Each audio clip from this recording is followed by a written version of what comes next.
So without further ado, I think I will hand over to Milica, who will give us, I hope, a little bit of a broad outline around the issues of diversity and inclusiveness on a more global scale. And then we will go to the other panelists after that. Milica, over to you. Thank you.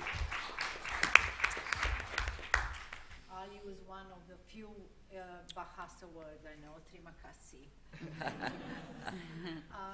It's really wonderful to see how many people here actually are from Indonesia, which means in this country there is already understanding of importance and relevance of inclusion and diversity.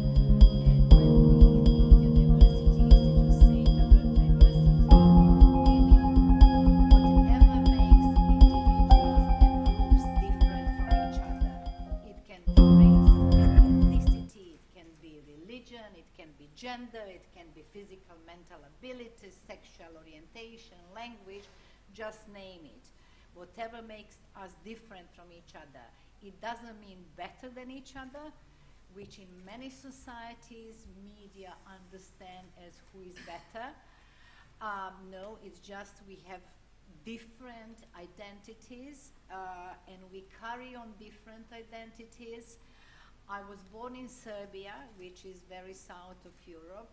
I've been living in Britain for 25 years, so I'm British, so dual nationality, dual identity when we talk about passports. It was only when I came first time to Indonesia that my very good friend and colleague, Dr. Ada Armando, said to me when we were touring Indonesia somewhere in Madan at an event with journalists, he says, Milica, you are the first Western person who understands us. And I looked at him and I said, I've never seen myself as a Western person. Mm-hmm. So how your identity changes depending on, where you are, not only physically, but, and our identities are actually very fluid. And there is no such a society made of one race, one ethnicity, one religion. All societies are very heterogeneous. When I came first time to Indonesia, it was at the time when Obama was campaigning for presidency, and my colleagues, journalists in Indonesia, said, oh no, he has no chance, having Muslim father. They all were very proud because Obama spent his childhood years in Indonesia. Well, 2 years later, when we are again talking, and says, see, it happened. Do you think it's possible in Indonesia that someone of religious background which is not dominant win? Well, we'll see. When I was last time in Indonesia in September, the mayor of Jakarta was someone who came from a very minority background, Chinese Christian, and we were like, could this happen this time in Indonesia? So for media to actually understand, and I always avoid using word promote, because the role of journalists is, I believe, not to promote, but I use the word embrace. So if we want journalists, and my background is in journalism, to embrace diversity which does exist in every society, then we need to help journalists actually learn basic techniques. But more important is we have to talk to media owners, to what we call media decision makers, because the fish stinks from its head. That's what we say in the Balkans where I'm from, and that's the fact. You as journalists or you as journalism students, you can try your best. When we have journalists coming to our training and they get like very enlightened, with all this training, and then they go back to the newsrooms and the editors say, yeah, that's all nice. When you become an editor, you do whatever you like. Now I'm in charge. So we try to talk to media decision makers, getting them to understand not only the values of freedom of expression as a fundamental right, and that's where diversity comes from, and the obligation of the journalist to reflect diversity, but also the the commercial value of diversity. If you diversify your content, you bring new audience, so you broaden your platform. In case of commercial media, you can raise your profits. If you diversify your content, you then broaden your platform, and your credibility, your respect can raise. But journalists, media organizations cannot do everything themselves. That's why Media Diversity Institute, 10 minutes left. I only had 7 in total. Your math is a bit weird, but I'm happy to talk. So that's why we also work with civil society organizations or NGOs or whatever you call them. Unfortunately, at this era of post-truth populism, more and more organizations which are actually there to represent the citizens, to bring the voices of members of society. The journalists are being more and more disqualified as a Western concept, if we are talking of developing countries, or they have their own agenda. So it is important, and I probably finish soon here, to work with different stakeholders, with media industry, with civil society, and with media educators. And if you don't learn when you are studying communications or you are studying journalism, if you don't learn the importance of freedom of expression and why, by bringing different voices, you can raise the quality of your media outlet, it's very difficult once you already get into some kind of positions. Then you become like your editors. They all know everything and hard to change. But they can change too, and I can talk about it. But basically, yes, it's important to work with different stakeholders. We've done that in different parts of the world, and I can bring examples if it's needed. And what I would end this part of my presentation with, because of all this, post-truth, and fake news, or now they don't call it fake news anymore, they try to find a more appropriate expression. We talk more and more in Media Diversity Institute about non-for-profit media. And I would like to talk about that maybe later on. Public media services are a great way to reflect diversity if they are real public media services. Unfortunately, in 95% of the countries I worked in, and I worked in more than 70 countries, public media services just carry on that name. They're completely, totally controlled by the state, by the ruling, party, and we all pretend. And I'll end by quoting my colleague from Bosnia.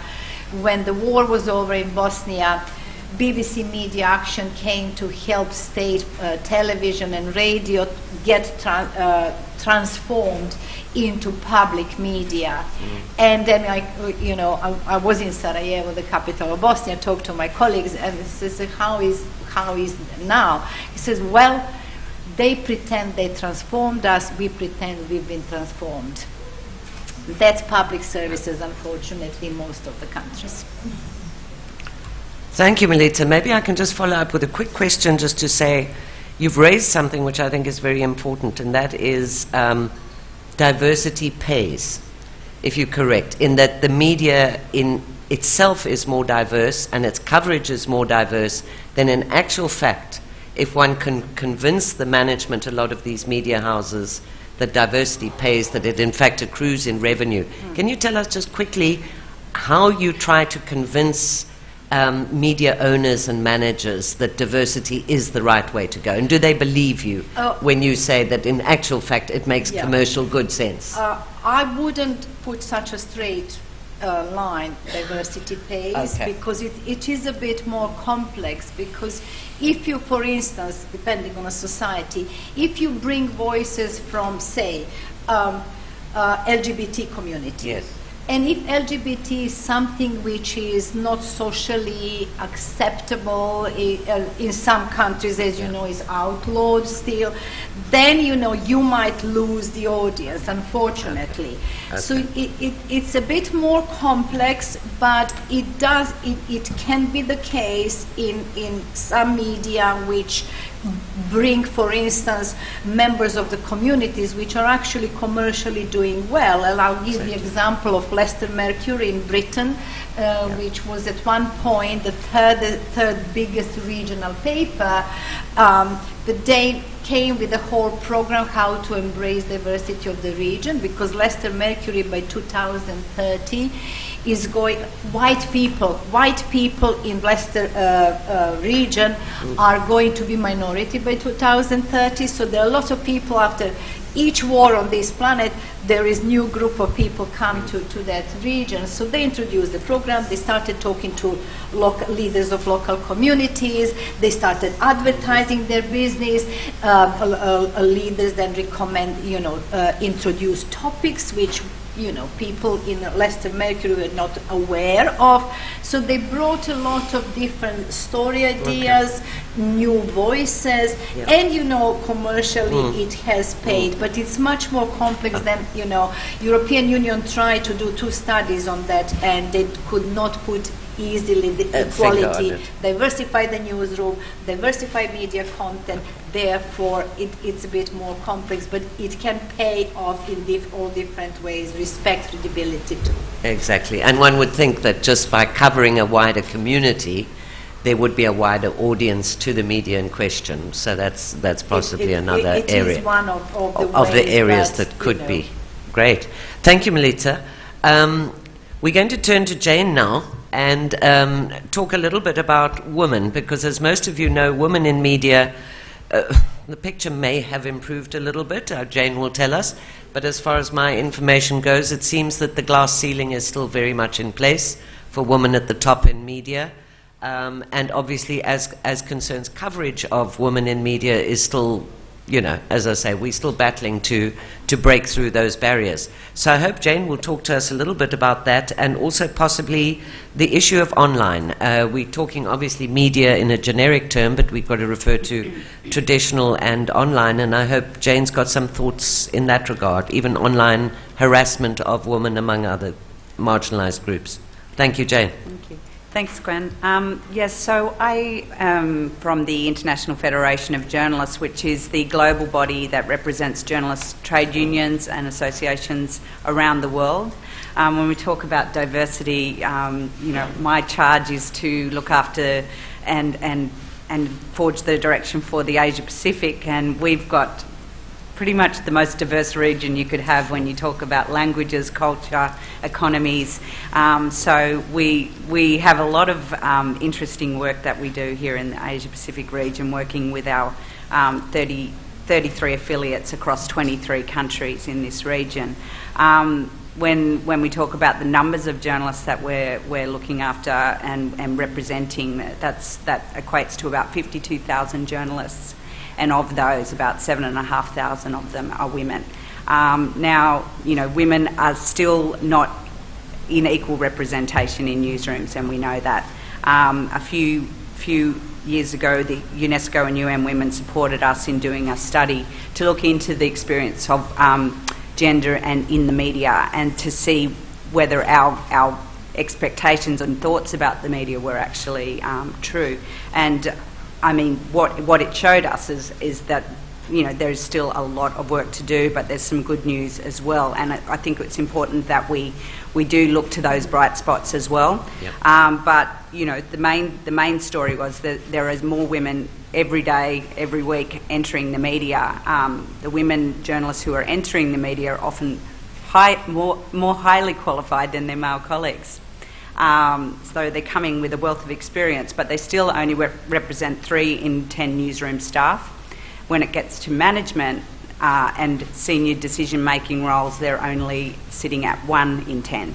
So we talk about glass ceilings, and we talk about sticky floors, because what we're finding is that women journalists are really really embracing and being embraced in the media in a lot of ways, but they're not progressing in their careers. And there's a lot of reasons for that. Part comes down to cultural and social pressures, but also when you talk about male dominance in the newsroom, contracts that are not flexible for families, late night shifts that are not amenable to women to travel home at night. All of these things create a problem for women working in the media.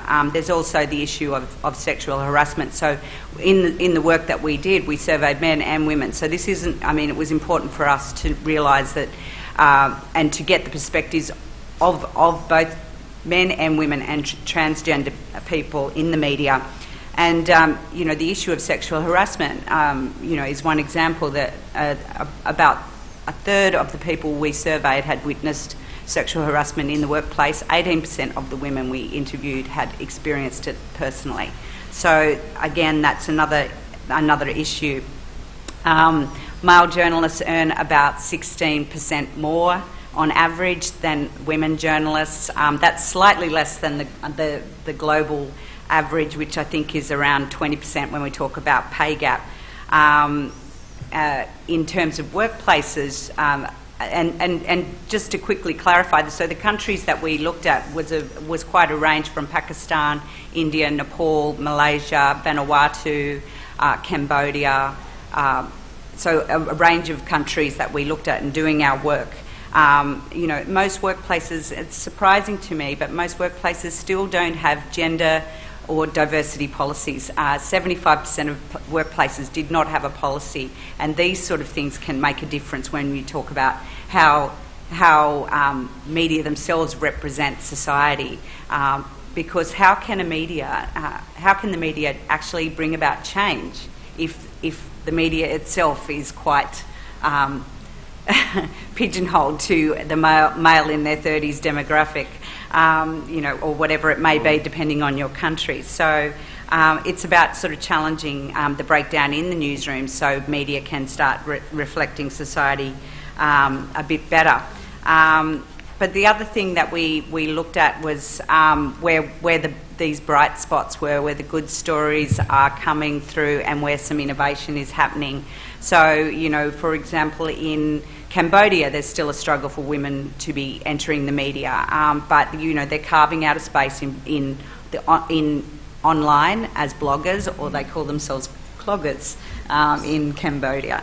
In Indonesia, we've got the IFJ affiliate ADGI is doing a fantastic program that is monitoring media covering gender and marginal communities, and just seeing the aim being to give greater access and voice to women and others, including LGBT experience. In Nepal, you have the union there that it's actually made changes to its constitution to ensure that women make up a proportional representation within that union, because likewise with unions, how can you have advocacy if you've got 90% or 95% men advocating, so you need to have that breadth of experience. In most countries, actually, I would say that radio is a fresh ground that is providing a huge space for women journalists. From Nepal, you've got seven women AM radio stations throughout Nepal. In Afghanistan, there's women-only radio stations that are about educating Afghan women about domestic violence and their rights. Another good example of innovation is mentoring programs. Now, these operate in various countries, but there's a particularly good one in Sri Lanka, the Sunday Observer and Ceylon Today, where you have active mentoring through newsrooms, and that's helping to take people and take women to a place where they can feel empowered and step up. Because some of the problems that we have is, you have this downward pressure where women are not being encouraged to move, but also you have an issue where women are not stepping forward. So how do we begin about changing this mindset that somehow women shouldn't be in decision-making roles, and that comes from women themselves as well. And it's a big challenge for the IFJ in terms of the work that we do in trying to get gender equity and mainstreaming as a natural thought. It shouldn't be something in an ideal world. This shouldn't be something that we have to train on. It really should just be second nature, that in the stories that we produced and in the hiring policies that we have, that you naturally have a representation of society.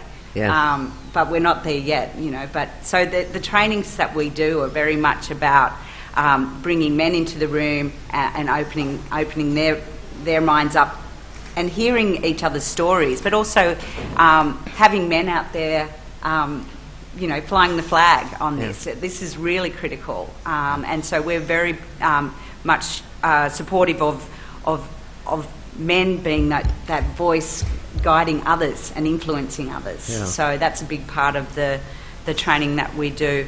And it means that you've got a news agenda that's equally driven when that starts happening.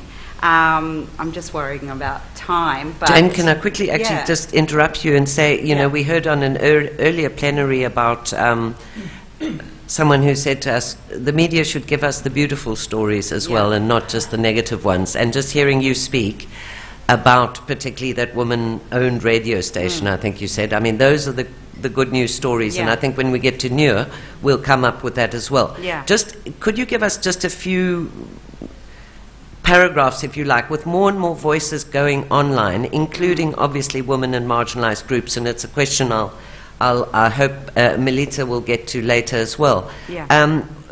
Are you having to deal with a lot more online harassment of women, and in particular in your case, and as I say, I'll ask the others later about marginalised voices who, it seems, have such a great opportunity to have online space. But if they're being shut down due to harassment and hate speech, that kind of defeats the purpose. Can you give me just a quick few words on that? This is becoming one of the biggest issues for us in terms of our campaigning and advocacy, and in fact we just did a campaign across the region following International Women's Day, because I mean it's not isolated. This is not isolated to Asia. This is a global phenomenon. And I mean, early in the piece, there was this idea, you know, among the tech heads and online geeks that somehow the internet would eliminate this idea of gender being an obstacle. And in fact, what we're seeing is a disproportionate amount of violence online being directed at women, and this, you know, has the effect of either shutting women journalists down or driving them out of spaces that presented initially so much opportunity. So being women journalists being trolled, I mean, simply having an opinion can be enough to launch a tirade, and it's been particularly vicious in some countries. India has got a quite distinct challenge in terms of online harassment. You know, there's people like Laurie Penny has written about this, and you know, talked about the quote she used was, "A woman's opinion is the miniskirt of the internet." It's this shock thing. You know, to be online is enough. And voicing an opinion is enough to create shock and repel people so much that they want to, you know, send threats that they will rape or kill you. Shocking. You know, and it's shocking. So, you know, one of the Indian journalists we've spoken to has likened it to being, you know, attacked by a swarm of bees. You know, this attack online is just ferocious, and you know, it takes a particular strategy to try and overcome it, and I don't think anyone's got the answers on that yet, but I certainly, you know, I mean, there's one thing to say, well, you've got to have a tough skin, a thick skin, or, you know, just ignore it, but when these threats become quite real, that's impossible to do. So, you know, we think this is where the big conversation has got to happen with media houses, you know, taking more of a role. Like, you know, so many companies have a social media policy that is about protecting the well-being of the business, but there's no policy that's there to protect the well-being of the journalists who are being attacked. Exactly. And so, we've created a draft media policy that we hope media companies will start implementing to sort of counter some of these attacks and protect women, because the last thing we want is when women are entering the media to be pushed back out, Thank you, Jane. So, That's very important, and hopefully we can, as we focus forward through this session, we can look at ways in which we can actually help protect those voices online. I'm going to turn now to Nur, who's doing very good work, a very difficult job, I'm sure it is, to convince a lot of men why they should be equal to women. So I think without further ado, I'll hand over to him and let us hear from him some of his work. Thank you. Thank you, Gwen, and good afternoon, everyone. This afternoon, I would like to share, because I'm the only panelist that doesn't have media experience, but I would like to share about I and my colleague concerns on one aspect that I think really important in fostering gender equality, which is engaging men and boys in achieving gender equality and in anti-violence against women advocacy. Why addressing men and boys? Because we believe that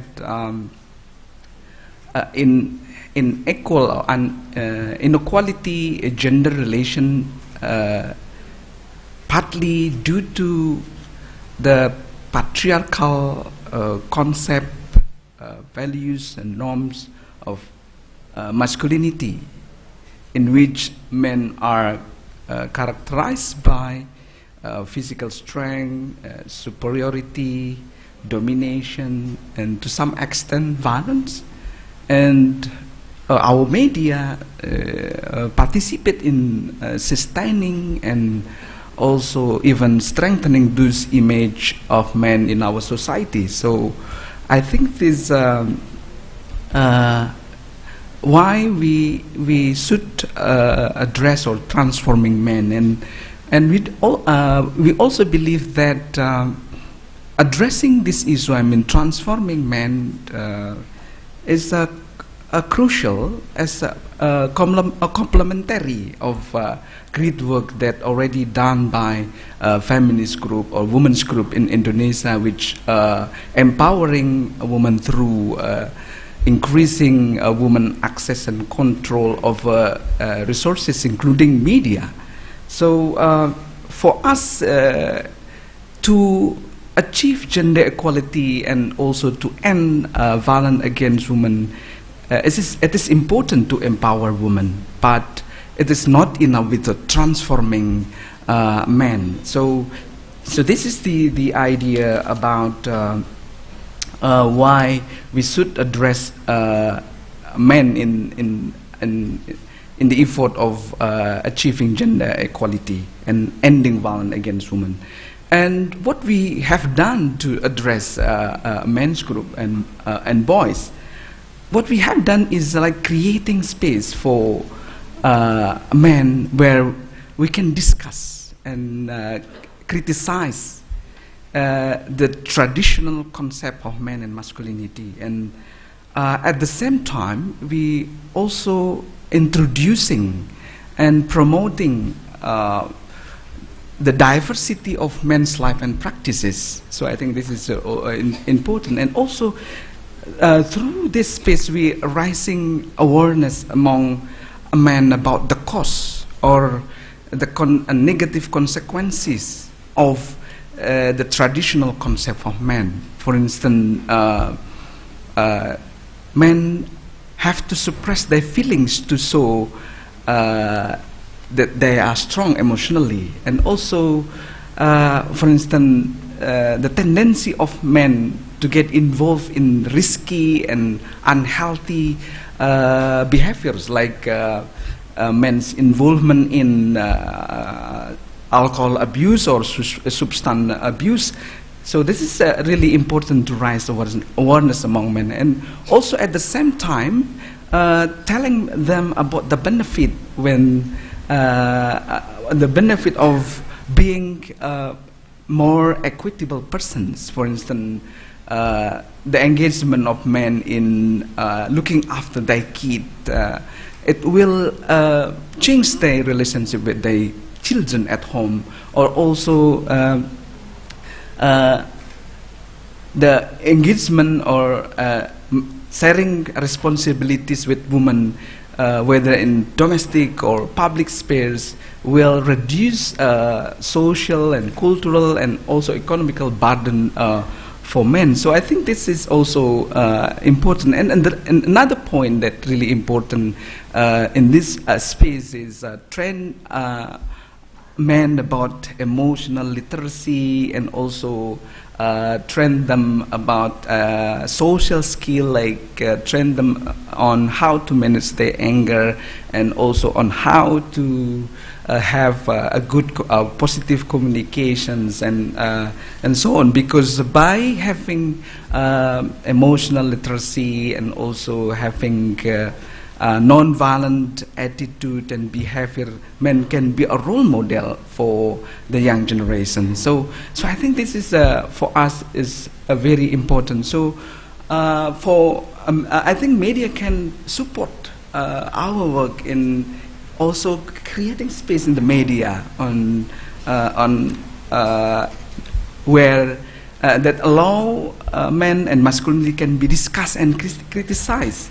And also, I think it's also important for our media to present the different image of men, like men who love their children, men who supportive, men who respect women, men who show their opposition toward violence, and also the men who see women as an equal partners. And I think this is, and also the men who actively involved in the movement like anti-sexual violence, for instance. So I think it is also important. And another thing, media can support this kind of movement is by covering the story of the change that made by men. For instance, men who stop their violent behavior, men who stop drinking alcohol, men who support women leadership. So I think this is for me it is important to address men and boys to achieve gender equality and in end the violence against women advocacy.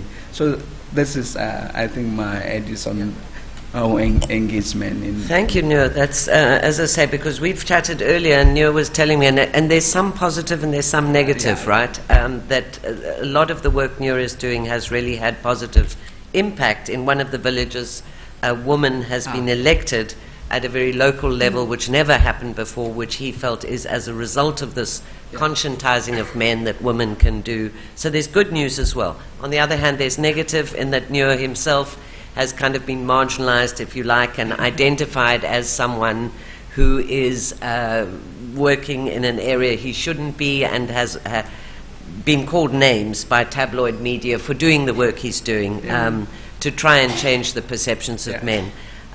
Nur, so what will you really think it's absolutely critical the media, your work would be so much more enhanced if the media could pick up especially on the positivity of showing, as you say, those male role models who've made a difference, who've changed. And have you got an example you'd like to share with the audience briefly before we move on? Yes, I think what we have done had covered by media. I think this is a good for this kind of movement, because now the problem is our young boys, they have no reference to be men. So in our mainstream media, as I said before, that men are characterized by violence and competition, domination and superiority. So the role of the media in promoting the new image of men is really important to like to influence the new generation to be more respect to the woman, and also to be a partner for the woman in any sectors. And as you said that we also get negative response. For instance, when we introducing this issue in the public, like there is one tabloid in East Java. The tabloid is Umat, something like that. They released the report that the New Men Alliance is the enemy of Islam because they're promoting gender equality and domestic violence and so on and so on. So I think this is the challenge that we face when we introducing this kind of in the public. Yeah, absolutely. Thank you very much, Nur. I'm sure we'll come back to that during question time and audience remarks. We're now going to hand over to Beth, who apparently is going to have to go over to the controls because she's going to show us some slides as she presents. Thank you, Beth.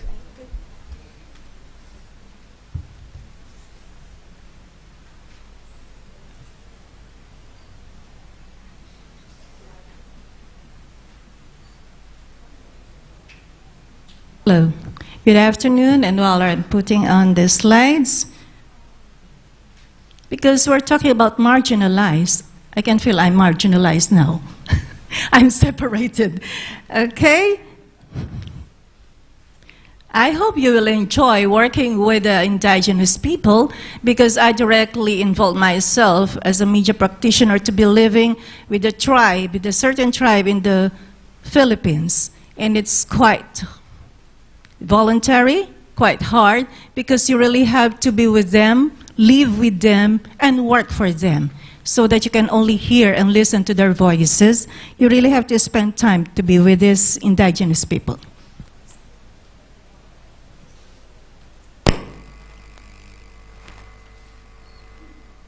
These are examples of women empowered in media, our technical team, who are all women, no more men.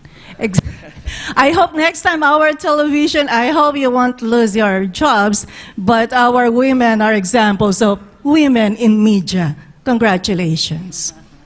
Okay?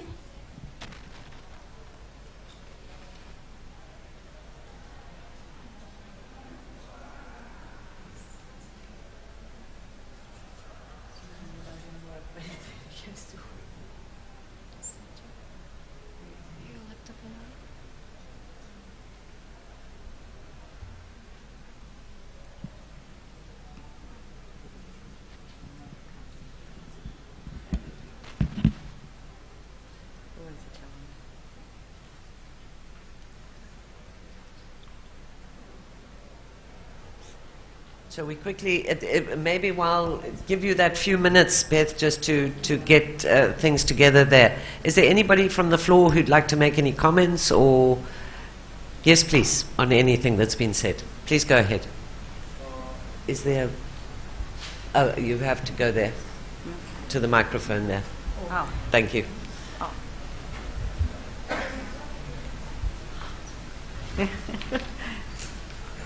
Hello. Okay, thank you very much. Please let me introduce myself. My name is Baskoro Aresan Soko. I'm a student, undergraduate still, but I initiated a media, actually an Islamic media named Muslim Biasa in the last of 2016. Muslim Biasa literally means ordinary Muslims. Like, yeah, ordinary Muslims. Like, if I ask Mr. Nur Hasyim, yeah, what Muslims are you? Muslim Biasa. Ordinary Muslims.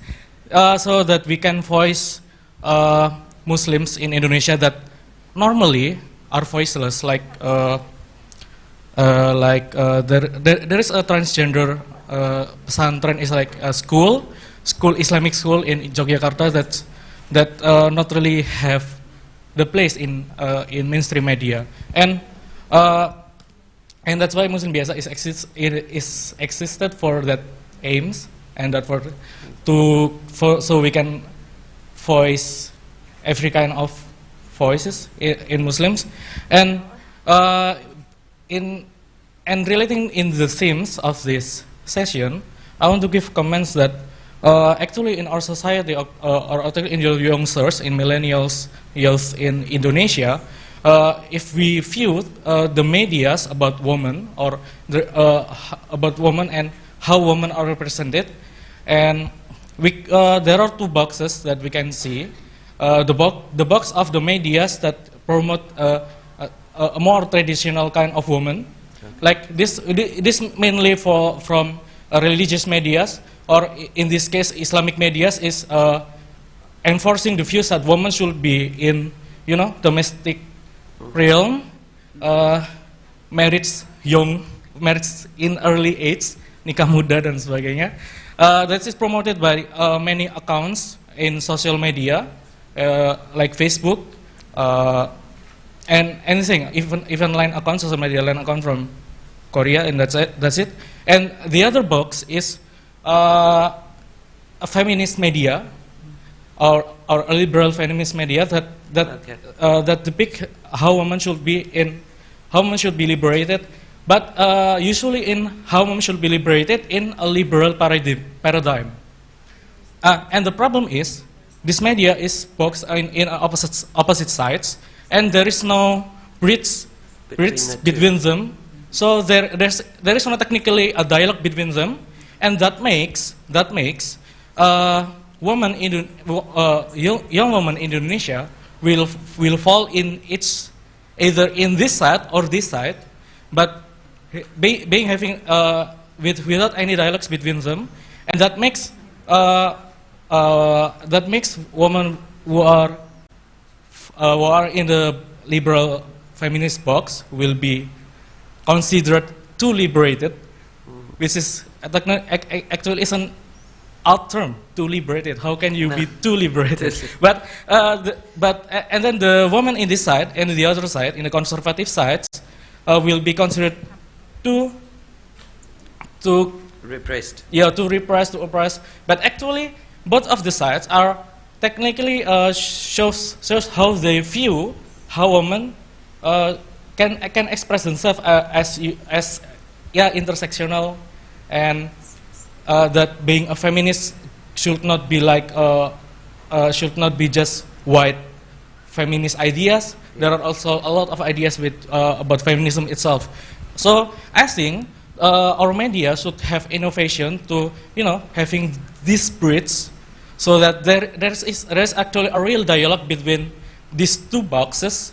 So there is a real public discourse happening between women's or even men's, or even who are not being in women and men's, so that there's a real public discourses and how inclusiveness and gender equality can be achieved and can be fostered. So if there is no media that can bridge these two boxes, I think there won't be any equalities on diversity, because that diversity itself won't be happening except without dialogue. Okay. Thank you very much for that point. Hopefully that we can get to a point at some point down the track where we're not talking about boxes and other ends of the spectrum, but that we're talking about a range of experience and a mix of experience. and voices for all that range of groups. But thank you for that. I think, Beth, are you ready for us, or do you want me to give you a bit more time, or are you okay? Really? Okay, so this is it. Great. You cannot give what you don't have. Unless you listen, you won't hear the voice.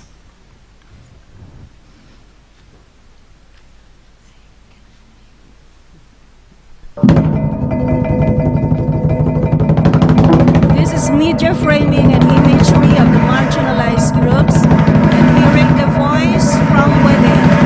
It is a presentation from the Courseline Media Center and with the Asia Pacific Broadcasting Union.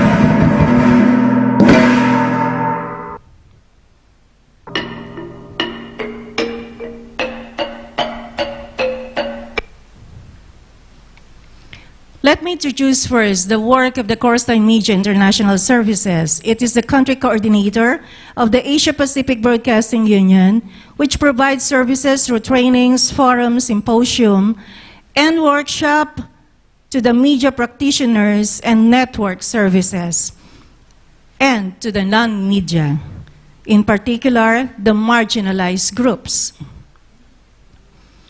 Let me introduce also the Asia-Pacific Broadcasting Union, which is the largest union of the broadcasters. It is a non-government and not-for-profit association of broadcasters and broadcast industry players, and it is the founding member of the Global Alliance on Media and Gender under the leadership of UNESCO.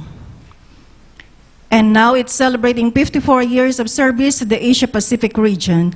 And how does the marginalized media work with the marginalized group, the mainstream media? So I would like you to work and to look at the marginalized groups, which include the indigenous group, the girls and women, the persons with disabilities, the people suffering from psychiatric, neurologic, and psychosocial illness, which we took for granted, the self-employed, the farmers and fishermen, the vendors and the local groups, the persons in detention, the LGBT. We are working not only from the point of media practitioners, but we have to hear the voices of these different groups. The ABU and the UNESCO, through the technology innovation, developed this radio in a box to have a smart community. RIB, which is a portable and economical radio system, was developed by Asia-Pacific Broadcasting Union, and this is one of the innovations and the tool that we are using, in particular, in the different groups in the Philippines. How does the concept of framing influence the society? And how does media imagery affect the audience and the presenter? So we have the audience and the media for the content. We talk about children and how do we frame it. This is another frame of children living in the same community but of different moods, of different family situations. We talk about the mother tongue as one of our languages, or as one of the communication, and we are now developing the different mother tongue vehicles. So in the Philippines in particular, there are around hundreds of languages.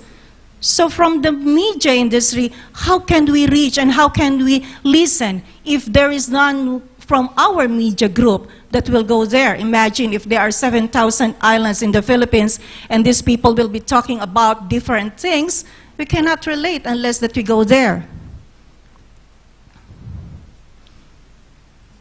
These are the children. I hope that they are clear. Okay. We talk about women. The women in the mountains carrying the piles of the rocks, carrying the piles of these heavy metals that they are using from one mountain to another. And from a media point of view, how shall we go over this? Are we going to use this as only a content and then make it commercial and then get sponsors and show it? So what is the output and how can you relate? How can you be of help? That is the real focus of this talk. Okay, you can see this area is dry, but during June, July, and August, there will be landslides. It will be flooded. And all of these people living there, the women, the children, the men, will be climbing up the mountains, climbing up on the trees. So you can imagine. We don't want to sensationalize, and we don't want to be happy that we are on top of the disaster-prone area because of the two typhoons, the signal. We have Yolanda, Typhoon Haiyan, and we also have the Typhoon Lawin. And I don't want to capitalize. We don't want the media to talk about disaster. We want to talk about the resiliency on how the Filipinos survive. We talk about the men empowerment. Can you see it? Can you see the man holding the baby? So it's the other way around. So the man stays at home, and the woman works for the family. So that's man empowerment. Okay, you can also see two different family situations. That woman was carrying the baby. That man is carrying a baby, but they are not husband and wife. They are just neighbors. Okay, we introduced the radio in a box. This is another area. And when you talk about this women empowerment, we work with the 157 teachers. We work with them, all women, and I think there are only 10 men. Okay. Then we talk about the Filipino media industry in the Philippines. And it has been an inspiration of the Filipino campus journalism. Because I think the Philippines is the only country in Southeast Asia that has the Republic Act, the law, that we have to teach journalism and broadcasting as early as 9 years old. So you can see that we have, I can't say that we have a very good press freedom in the Philippines, but as early as 9 years old, everyone can voice out, even the kindergarten. And I hope that our government won't suppress it, as what you hear over the news, that there are some networks now that are being cut, but it's not as brutal as it is. We still can voice out, our college students, the teachers, whoever.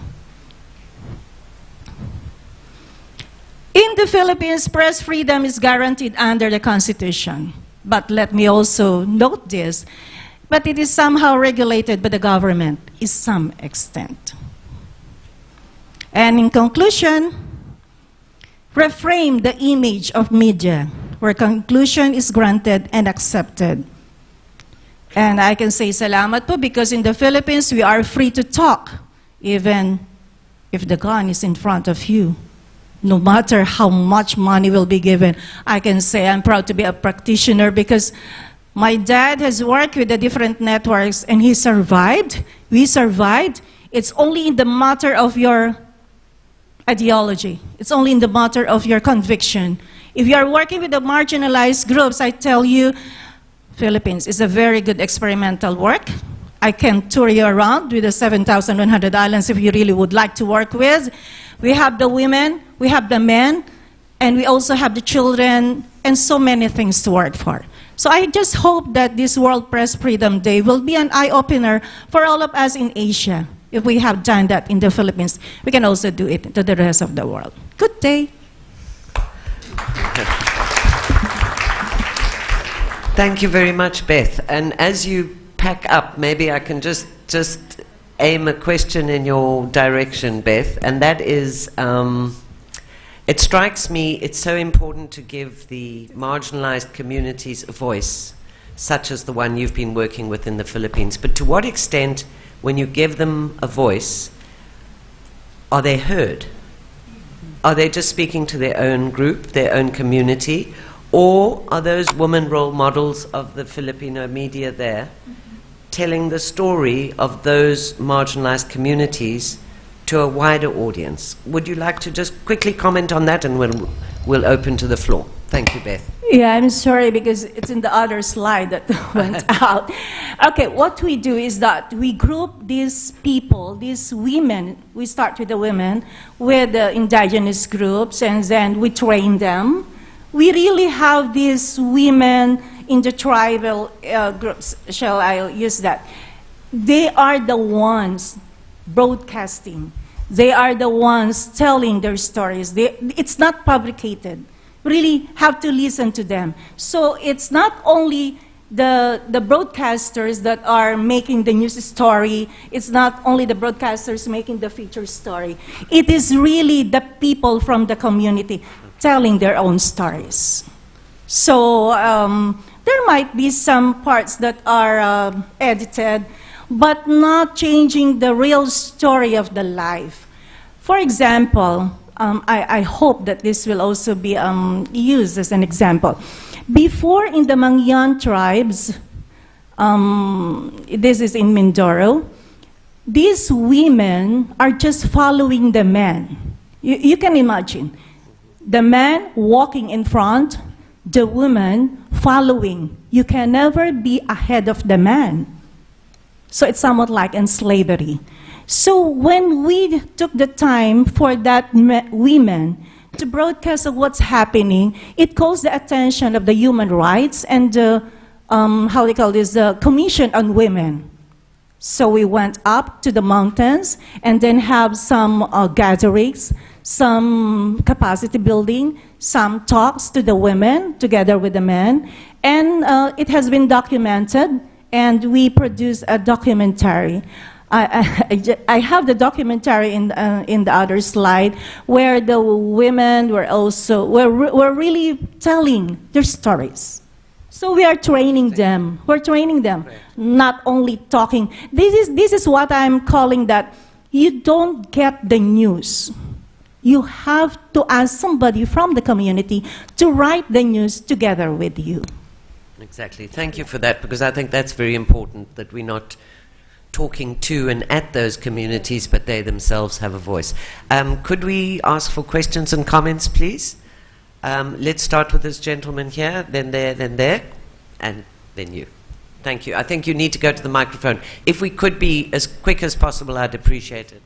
I'll try. Yes. Leif Lundsman from a tiny nation called Denmark up in Europe. We have two national minorities in my country, and the Danish national public broadcaster serves them in their own language. I'm told that the Philippines have around 175 linguistic minorities, and since language is a common denominator for identification, I'm curious how you serve 175 plus minorities within the broadcast media. Thank you for your question. Would you like to answer that? Then we'll turn to the next Yes, question. Thank you. Thank you for that question. I am working with the Commission of Indigenous People, okay, and that's not only 179. That's the recorded one, but there are more. So how do we do it? We have the Commission on Indigenous Peoples. So there are 18 regions of the Philippines. So each region has its own commission, regional commission, and we gather them all. Budget-wise, yeah, it's so hard. But you know, when you work with these people, leaving them, I personally lived with them, where you have the goats under your beds, the wooden beds. So you can see, how do we connect them? When you go to the mountains, they have a leader. So if there are 3 mountains, you have to call all the leaders, sit down with them during nights. You can imagine climbing the mountain trails, that when you look down, it might be between life and death, but you have to do it. So we sat down with them overnight, listen to their stories. So that's one, archived.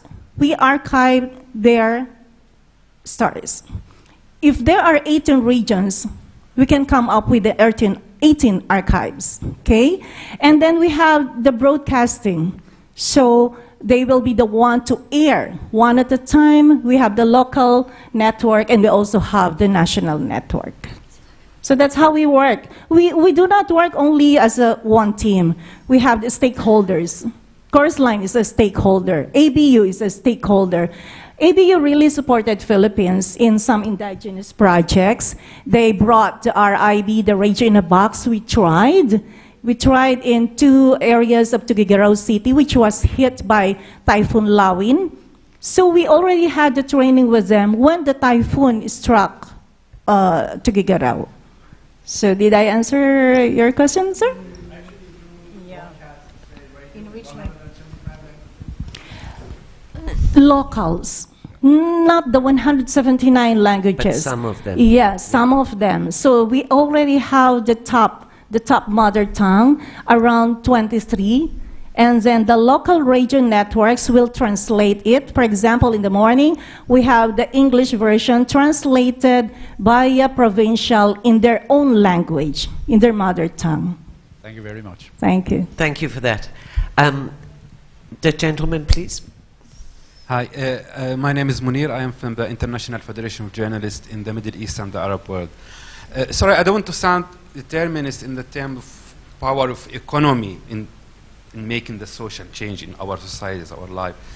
But I want to draw the attention to the importance, when we are talking about gender equality, about the importance of equal pay and keeping the standards of living for, like women paid are like men. In 2015, in Tunisia, it was the year when women journalists outnumbered men. So there were more women journalists working in Tunisia than in men, by 55 to 45%. And we thought that was actually, it's a success, because that's when women becoming the voice in the media. But actually it has another bad side, a sad story, where because journalism started paying less salaries, men started migrating from journalism, doing other business, and leaving the poorly paid profession for women to work in. So I would come back to Beth, what she mentioned about the colleagues here. I hope they are good paid. I hope the journalists are good paid, you know, who become women taking over this profession. So it's important with the message of gender equality to actually to emphasize the importance of equal payment, decent salaries for women who will be promoted or brought into the profession. Thank you. Thank you for that. Any comments from the panel briefly on that? But I think we accept. Milica? Yeah, thank you, Maura, for asking. I just related to the language issue. Probably language is the most problematic, to use the wrong word actually, because it's not a problem, it's your identity. But how do you make the bridge between mainstream population and the language minority? Yeah. And in many countries, they came with the wrong solutions, actually contributing to further ghettoization of minorities. Here is a space Saturday morning for you, for your language, in your language, and does between content to Indigenous storytelling now. I mean, part of the problem that we've had in Australia for many years is that for so long the stories of Indigenous Australians were being told by white people, and it was a very negative story. It was very one-sided, and it's only now that we've actually, at the ABC, they've exceeded that target of, they set a target of 2.6, and I think they're higher than that now. But we're seeing, what we're seeing now on our screens in Australia is we're seeing, you know, Aboriginal humour, Aboriginal cooking shows, and just the diversity of experience, and there's so much more that the Australian community is learning through that policy that started from within, and employing Aboriginal journalists, employing Aboriginal content makers, and it's actually changing the whole. BBC, they actually dock some of the senior program managers' wages if they don't meet their diversity targets in terms of employment. So things like this, these are the sort of discussions that we need to be having in terms of changing the mentality inside media organisations. Absolutely.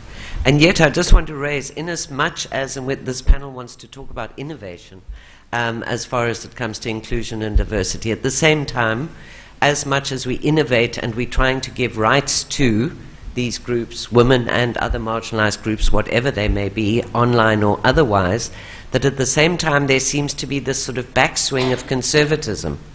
If we look at Trump's America, if we look at phenomena like that, where suddenly right-wing elements are coming out of the closet everywhere, and as quickly as those voices, we raised it earlier, are coming online, they're being shut down or they're being harassed and pursued, and hate speech is so. If any of the panel or the floor would like to talk to how do we, again, it's like that box analogy earlier, how do we bring these threads together and as I say, give voice to those marginalized communities when there are other communities out there waiting to attack them when they do eventually find their voices, which seems kind of really sad. Don't know if anybody wants to vouch that. Yeah. Okay.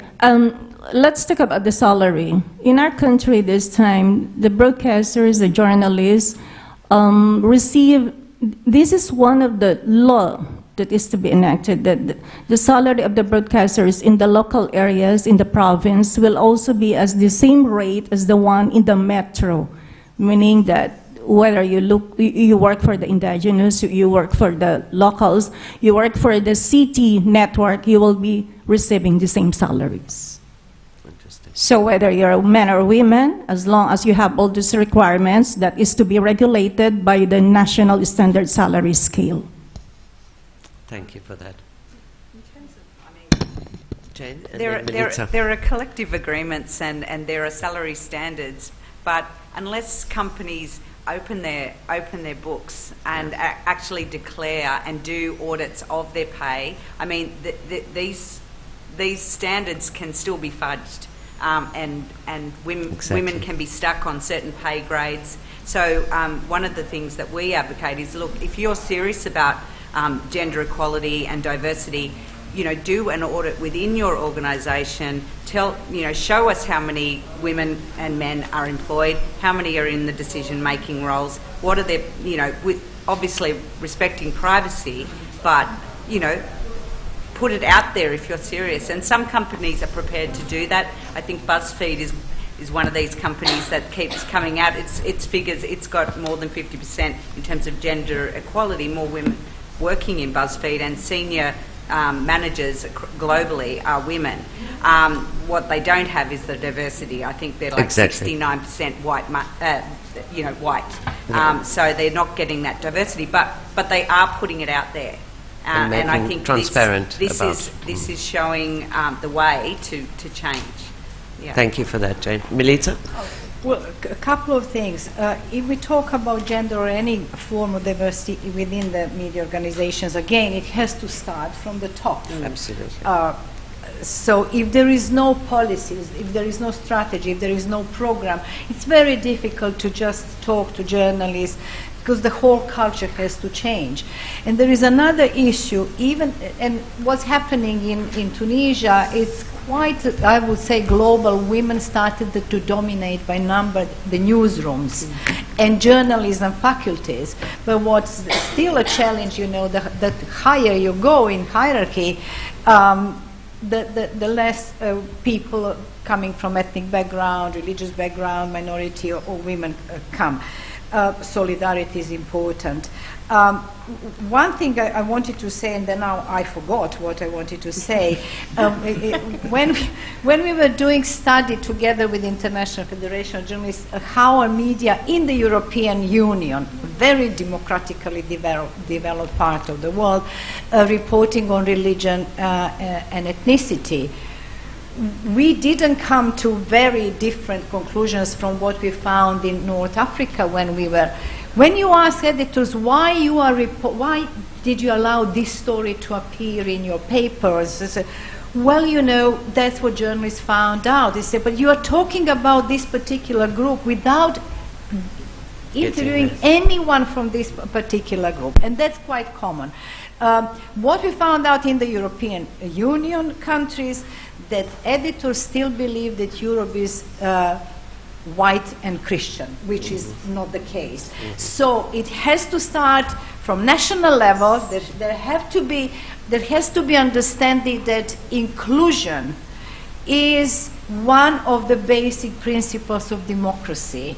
And without the inclusion of all voices, you cannot have an inclusive public debate for all citizens which exist in that society. And that's how we easily bring the war, when you exclude many communities. So it has to start from here. It has to be work with multiple stakeholders, media industry, civil society, whatever the governments think about NGOs. NGOs are the voice of the citizens, and they have to do their best to survive and push the governments to actually be inclusive. And then education, because the world is moving towards what is called alt-right, and this is something which journalism is not supposed to go to, particularly if we are talking about quality journalism, and that's what we are talking about, quality journalism as a public good. So if we agree that quality journalism should be public good, then we all have to fight, our governments to accept inclusion and understand why it is important for democracy. Absolutely, Milica. I think I will take one or two more comments from the floor. We'll be running out of time very shortly. And I'd also like to just give the panelists an opportunity to focus forward and say, okay, if we're here again at this time or somewhere else this time next year, where do we want to be in terms of inclusiveness, in terms of diversity? So I'll leave them to think about that. Let me, I think you were first. Uni, then that lady just behind you, and then you. Thank you. Thank you, Gwen. I just want to make a quick comment on what I believe and what Rappler's did so far. I think we know that we are on the situation that become the team, the major team. We found that building not only the solidarity, but the community is also important, online and offline. So, for example, one of our pillars is crowdsourced. That's really play important so we can reach this minority group. Sometimes the reason why the mainstream media cannot access them, first is lack of knowledge about them. So it's like there is a barrier, right? Mm-hmm. But if you can follow their appearance, their timeline, their social media posts, then you have early knowledge about them. So you have contact. It's different because I mean big corporations know where to find us as a media, but they are not. But by trying to follow their appearance, their achievement through the social media, especially when there is something unfortunately bad thing happened in Indonesia when the LGBT group got harassed by even the minister, I mean part of the government. So we can follow them and then build the communication with them. Yeah.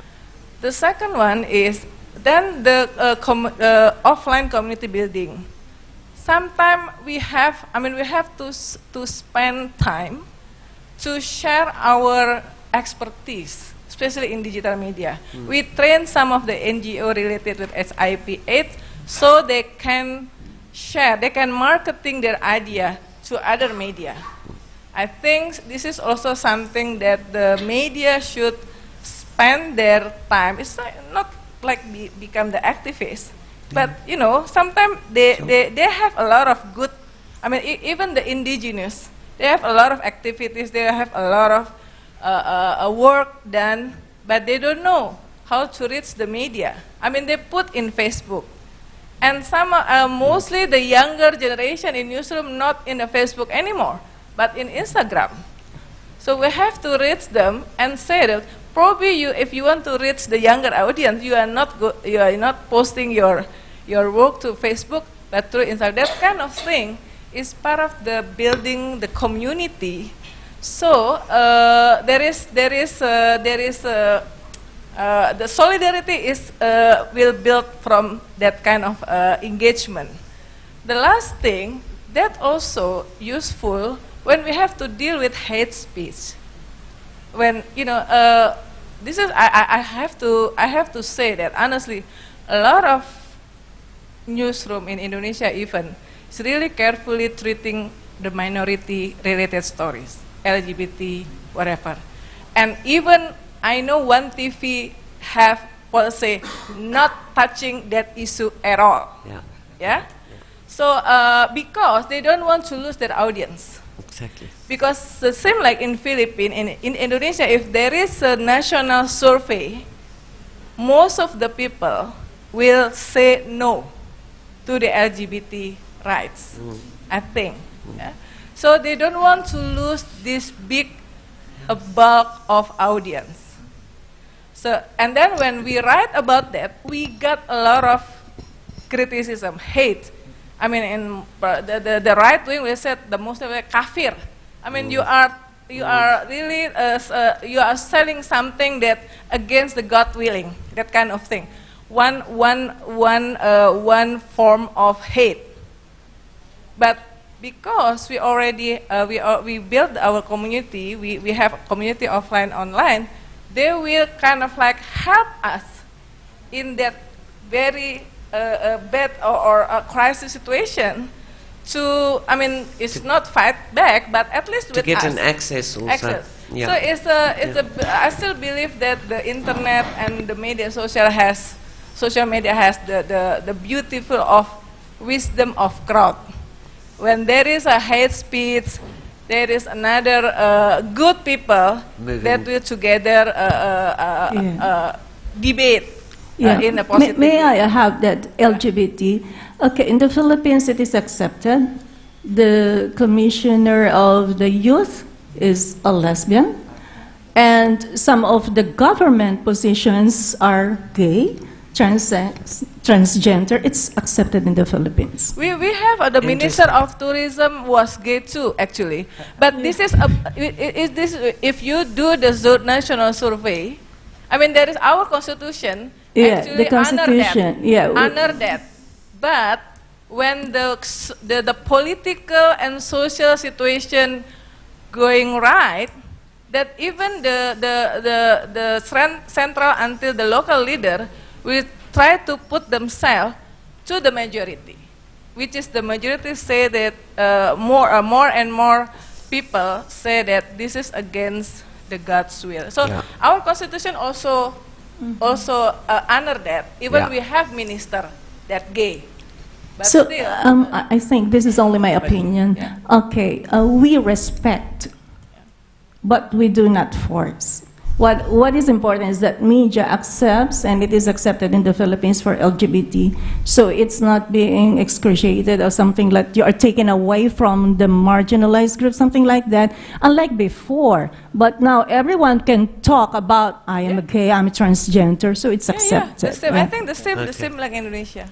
But it's an interesting conversation. It's what we mentioned, that underlying conservatism and talking about rights on top of that. And as you say, if asked the question, a lot of communities will align themselves with repression, even if they know otherwise. Can I very quickly take that young lady there, and there was one other person there, please, with the glasses. And then I think we're going to have to give time for the panel to wrap up. I'm sorry, but people. Thank you. Very quick, please. Take to the microphone, please. And identify yourself, if you will. Just quickly ask. Just want to ask about how the indigenous people that you're working with perceive the media output of your Asia Pacific Broadcasting Union, and how long did you spend the, can I say that, participatory filmmaking that you worked like that, or yeah. Because it's interesting for me. It's so interesting. Because we're working with the Department of Education. We are working with the Commission on Higher Education. So just what Milica said, that education is really the basic and the foundation. We start with education. So it's so easy for us, quite easy for us, because we have thousands of teachers, and that if we choose one particular region, we'll spend around 2 to 3 months living with them, among them, and then transfer to another one, and then train the teachers. There are schools within the community of the indigenous people. So we have to train these teachers. We have to train the locals. First in English, not in Filipino, in English. And then have it in the mother tongue. So if you're talking about the time, we have been working with them for 7 years. So 7 years, and we have worked with around 15 groups, quite toxic with our schedule, especially during rainy season. Okay? Thank you very much. That young lady here in the front, and the last one behind you, very quick, please. We're right on deadline. Okay, quick question. In countries where media is state-controlled and the culture of conservatism and patriarchy is incredibly deep entrenched, change has to begin at the top of the hierarchy, like you said. But what are the insights you can provide for us youths who are aspiring to be instrumental as agents of change to combat the laws and policies that stifle and silence the voices of minorities? Can you repeat the question? Just the question. It's the last one. What are the insights you can provide to youths who are aspiring to be instrumental agents of change to combat the laws and policies that stifle and silence our voices?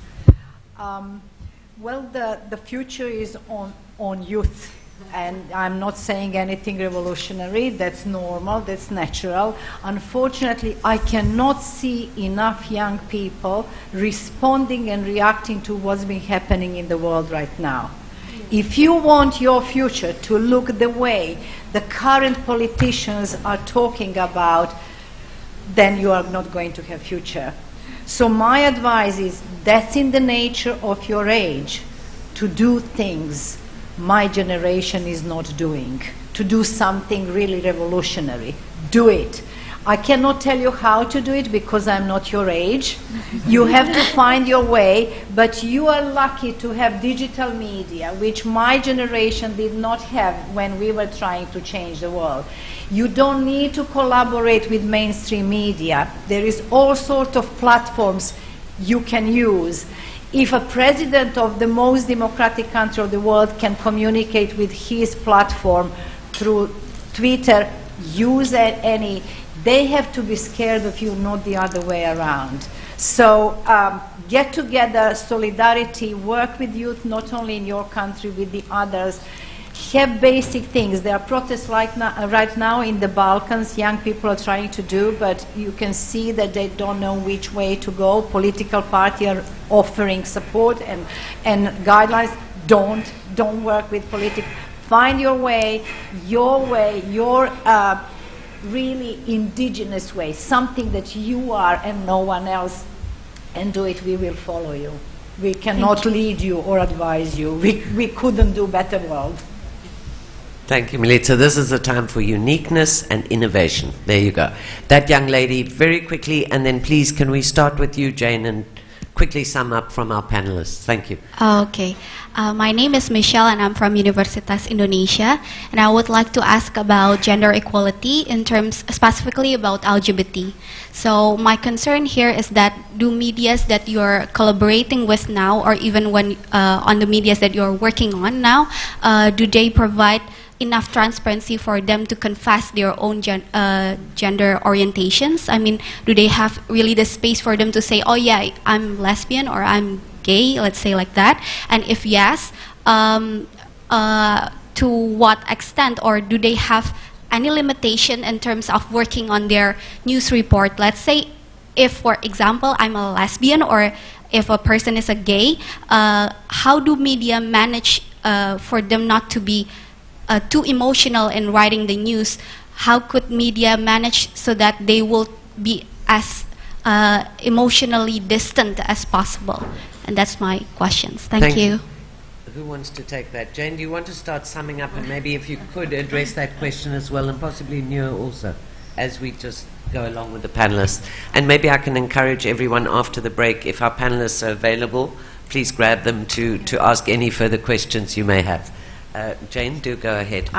In terms of LGBT, I still think there is a long way to go, you know, for the media more broadly, to change the narrative and to get those stories out. I still think, you know, there's a huge learning curve for media practitioners and to take this on, and that, again, I always say change in media representation has to happen within media organisations first, because then they can begin telling those stories. So I do think it is still really a big struggle to get this story out, and depending on what country you are in, it can be quite different. I mean, transgender is not a huge issue in the Philippines. We've heard in parts of South Asia, it's not that, you know, there are multiple genders. So, you know, it's a cultural and national issue at times. To what the answer to that is, I think we've got to still keep listening and changing the narrative. Just in terms of summing up, and in terms of young people, I worry that there hasn't been as much activism that I would like to see in the world. But the other thing that I also say in these dire times, it takes terrible political times sometimes to bring out the best satire and to bring out the best journalism. And so for me, I actually consider that the time that we're going now as a war cry for good journalism, and we should be working really hard to investigate, to write good stories, to present all the facts, and to challenge, the alternate facts. Thank you very much, Jane. Beth, any last words where we want to be next time, this time next year? Okay, for LGBT, from the media point of view, you have to love this group. You generate the information that acceptance is number one. B, you boost the morale. Media can boost the morale of this group. And then T, transfer the information from the national medium, from English to the local language. For the IPs or indigenous people, you have to integrate them. And P, you have the participatory. And for the RL or the other groups, we have to reach them. We have to listen to the voices. Unless that we listen to them and go to them, speak to them, you cannot hear the heart of these people. Whoever marginalized groups they belong to, you have to listen to them. And that's all. To capsulize everything, the word that I really would like all of us media people is to reach out, love, and respect. Thank you very much, Ben. Yeah, I think our challenge right now, especially in Indonesia, is the rise of religious fundamentalism, and one of them is homophobia. Even not only they don't accept the minority group like LGBT, but they also use the issue of the homosexuality to stigmatize like our movement. When we have a protest against sexual violence in Hotel Indonesia, a circle with our friend wearing miniskirt to protest about sexual violence in Indonesia, there's so many response telling that this is the group, this is a gay man, this is the from the LGBT group that trying to show up and then to protest sexual violence in Indonesia. So that is our challenge right now. And then my last comment, I think media should present different image of men to foster gender equality. The image of men that support women, the men who respect women, the men who see women as equal partners, and the men who oppose violence against women, including sexual violence or online sexual violence as mentioned by Jen. Thank you. Thank you, Nur.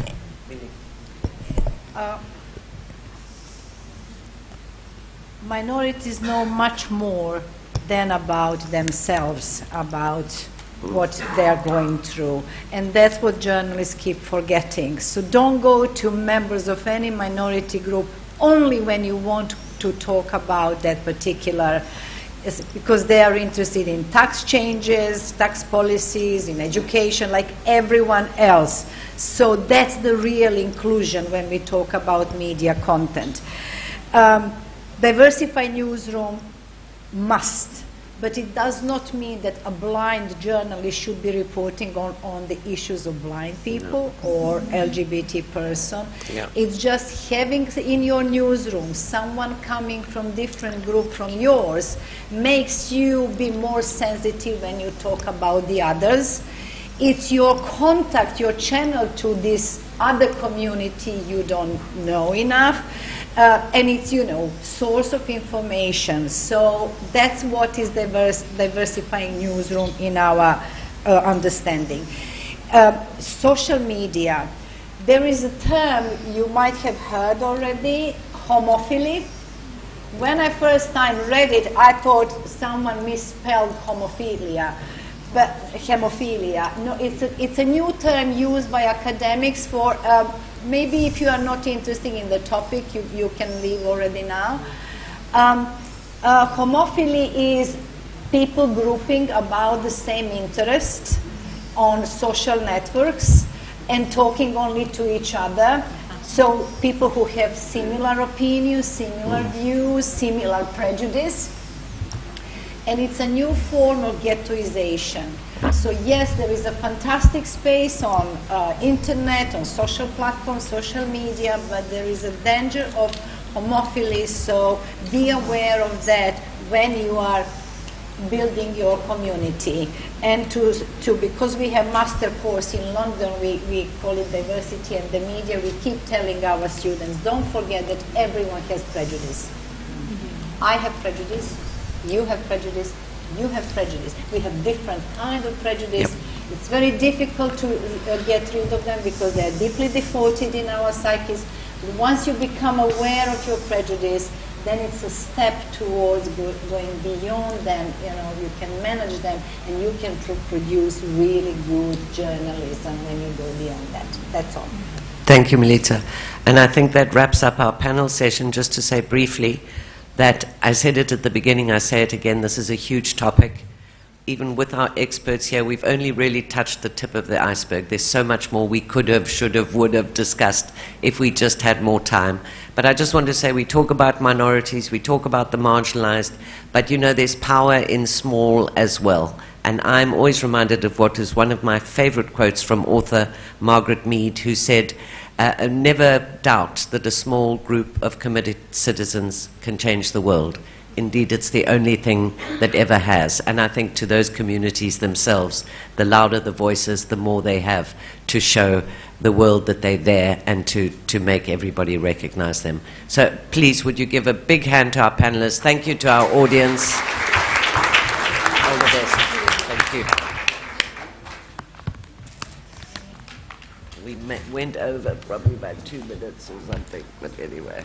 Oops. Okay. Souvenir pot. Not the group. Oh, in the front. Okay.